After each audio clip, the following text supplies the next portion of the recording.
Hi there. My name is Megan Ryan. I'm 29 years old and I have ADHD until December 2017. I was re-diagnosed with mild autism known as Asperger's. I went to college at UW Milwaukee in Milwaukee, Wisconsin back in 2007 when I was 18 years old and graduated in 2012. But let me explain to you what inspired me to go to college and also my experience during college. Well, that one's a tricky question because I had a hard time trying to figure out what I wanted to do with my life or which direction I wanted to go to. And, at first I thought about going into child daycare and after helping out little kids during my oh, sorry. You're able to see this well, right? I had to. Just so you know, this is a tab I am holding for the video. But anyway, let me get back to what I was saying before. I just wanted to clarify on that. And my apologies. I just wanted to make sure you can see the tab during the video. As I was explaining, during my high school years, in a couple of my class, one semester, I was helping look after children during study hour with another colleague of mine, my class. We helped children, with their activities, placing up their art, reading them some stories, this and that, from what memory serves correctly. But yeah, back then I liked helping kids out, and so I thought about child daycare. I even went to interview one of the child daycares around my neighborhood for one of my assignments.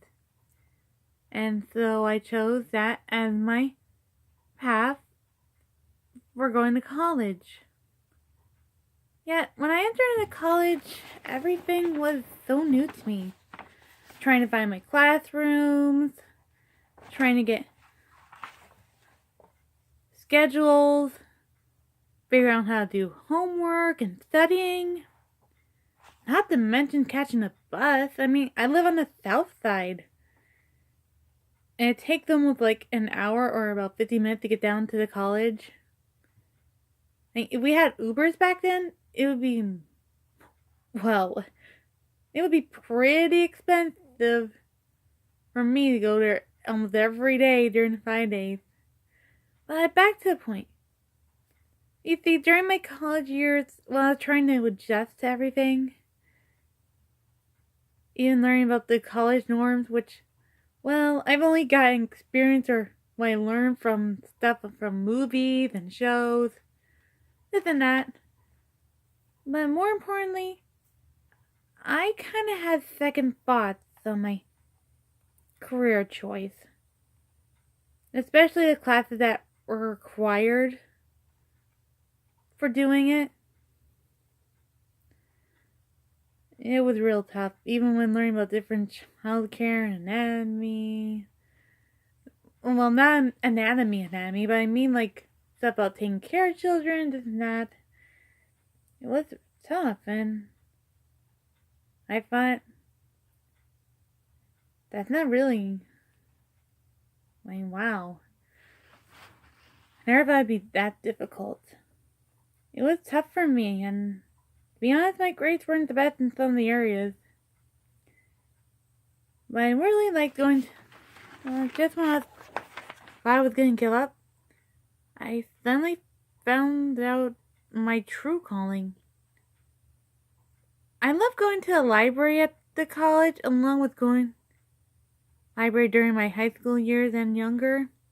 And I liked reading, especially fairy tales, fantasy books, even manga. And I was also very good at organizing things. And then it occurred to me, what if this is my true calling? Something in the library field. I love going to the library. I love reading, but I do love to organize. And And in case you want proof, check it. I organize my books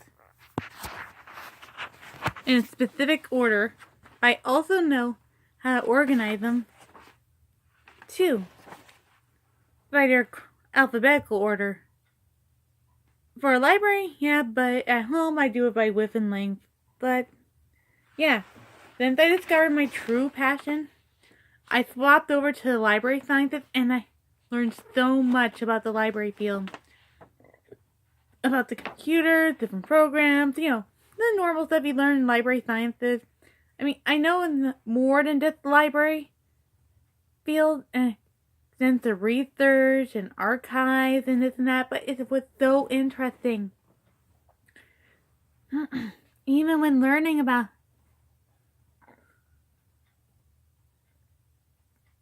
making your graphs and learning this and that. Of course, there was one class that was so boring. Everyone, including myself, almost fell asleep in it every time. But yeah. I mean, to be honest, nobody knows what their true calling is, even when they think they do, when they go into college, It probably just takes them a while to find their true passion in life.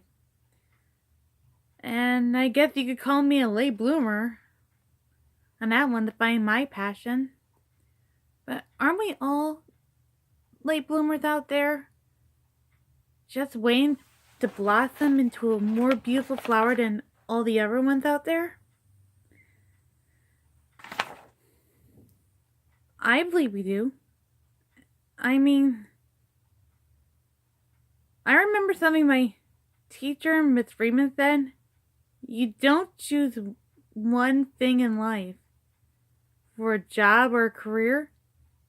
You can choose many you want.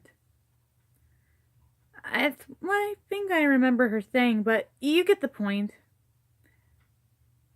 Anyway, I loved learning.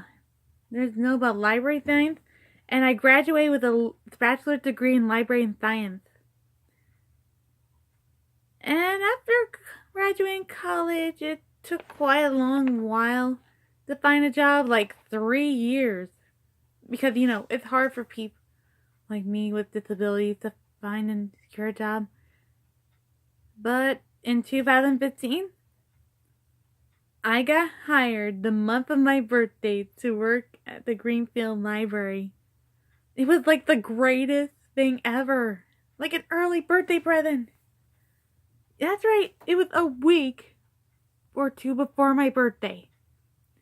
Best day of my life when I got that job. And I really loved the library. Working with everyone. And I still work there. And I'm now a shelfer too. And someday I hope to become a circulation member. Anyway, college has taught me many things. But it also taught me to never give up. And to just keep trying. And I also had, voice of confidence in here to keep me going through. I know deep down we all have that. Anyway, thank you for listening to my video, and sorry if it's a little jibble jab. This is my first time doing a little video story. Thank you again for listening, and hope to keep my entry of consideration to help be one of the lucky ones to help pay off my debts. Because I could really use a miracle to help pay off my both Navian and Nelnet. And I hope, because for people with disabilities, it will take a little, scratch that little last part. But anyway, thank you for considering my entry, and I will have my fingers crossed, and also my toes crossed. And again, here's the tab. Thank you so much, Natural Light. Goodbye for now.